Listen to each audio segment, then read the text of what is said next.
Adalah seorang yang punya hutang leasing dan akhirnya ditagih sama debt collector. Di sini ada yang punya hutang? Nggak ada. Ada yang pernah diketok-ketok depan rumahnya sama debt collector? Ustadz, di sini nggak ada yang punya hutang. Cuman Alhamdulillah.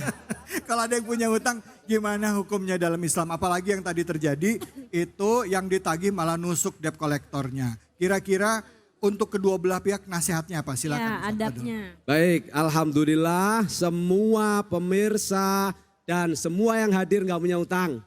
Alhamdulillah. Alhamdulillah. Nah, tapi walaupun nggak punya utang harus tetap waspada dan hati-hati. Hati-hati. Islam membolehkan berhutang. Boleh ya? Ingat, Islam membolehkan berhutang. Tapi kalau berani hutang harus berani bayar. Ya. Jangan maunya doang hutang, giliran bayar nggak mau Ya. itu nanti kalau mati nggak bisa diberikan syafaat dan pertolongan oleh Allah. Harus diutangnya sahur dulu. Nauzubillahi min. Nah, tadi yang kita lihat ada debt collector nagih utang tapi sama oknum yang punya senjata kebetulan ditembak. Boleh nggak itu? Nggak boleh. Boleh nggak? Boleh. Nggak boleh. Negara Saya kira kita boleh kata. Oh, nggak boleh. Galakan yang ngutang. Ya, karena negara kita adalah negara Hukum. Berarti ada dua hal yang harus dicatat dari peristiwa video tadi. Pertama, sebagai debt collector harus tetap punya cara dan adab dalam menagih hutang. Nggak boleh sembarangan, mentang-mentang dia bisa nagih hutang sembarangan di mana saja, dia akhirnya kejebak, ternyata yang ditagih hutang lebih berani. Repot nggak? Repot. Tetapi kalau kita merasa punya hutang, kita juga nggak perlu emosi. Sadar saja, diajak ngobrol, oke, utang saya akan bayar. Tetapi tidak usah pakai kekerasan. Sehingga nanti dengan cara komunikasi insya Allah beres. Ya. Betul apa enggak? Betul, nah, betul. Oleh karena itu kuncinya adalah komunikasi. Karena Al-Quran mengatakan, idza tadayantum bidainin ila ajalim musamma faktubuh. Kalau kamu berhutang pada waktu tertentu kapan bayarnya, kapan nyaurnya, catat. Kalau udah dicatat enak. Sehingga kalau ada perselisihan, kembalikan saja pada catatan kesepakatan hutang. Sehingga tidak akan terjadi kekerasan. Jelas apa jelas? Alhamdulillah.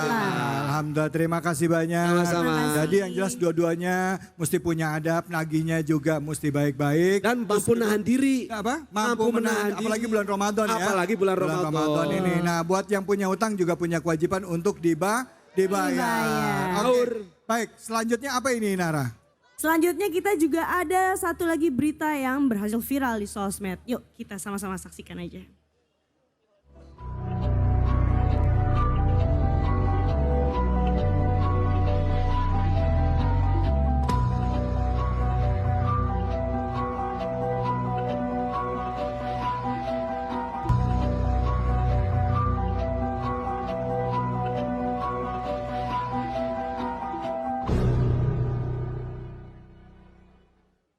Nah, kejadian kayak gini nih oknum nih, apalagi nih sekarang ini udah mau masuk waktunya itikaf di masjid, betul apa betul? Ya, betul. Ya, ada yang lagi sholat, lagi tidur, tahu-tahu handphonenya hilang, ada yang hilang tasnya. Kalau yang sendal hilang mah udah biasa ya Bu ya? Iya lagi.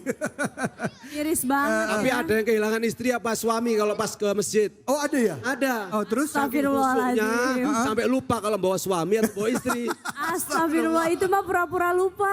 Oh, tapi sini nggak ada ya sini ya. Kelewatan. Alhamdulillah nggak ada kalau yang di depan.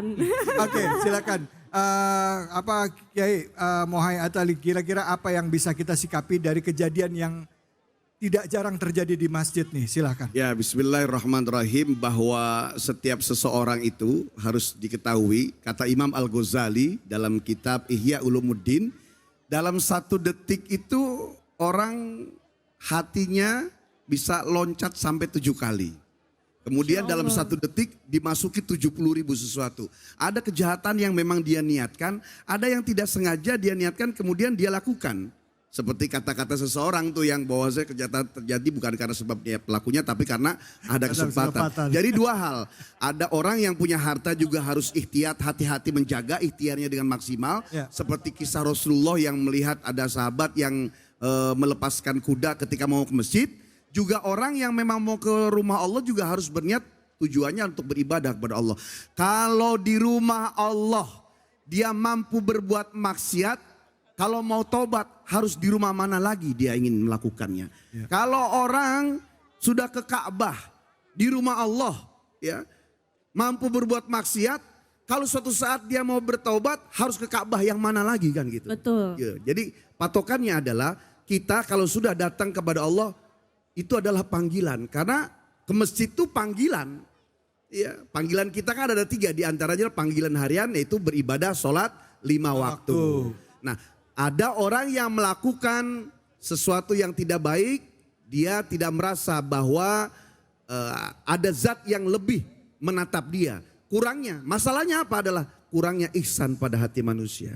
Al-ihsanuhu anta'budallah ka'annaka tarahu fa illam takun tarahu fa innahu yarok.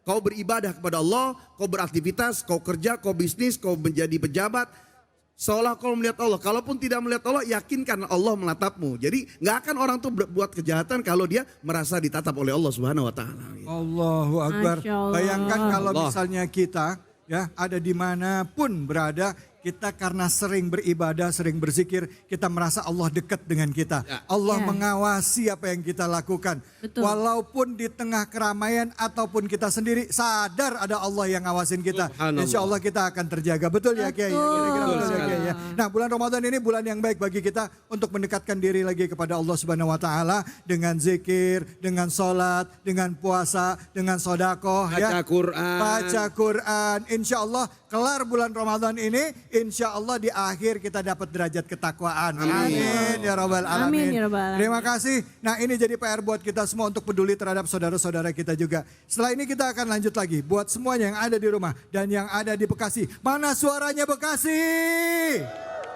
Lemes amat sekali lagi. Mana suaranya Bekasi? Alhamdulillah. Alhamdulillah. Rame banget, ada 3 juta orang. Alhamdulillah. Itu orang mewakili Dan 200. mana-mana kita akan lanjut lagi, tetaplah di program kesayangan kita yaitu Konser Konser Ngabuburit. Nikmatnya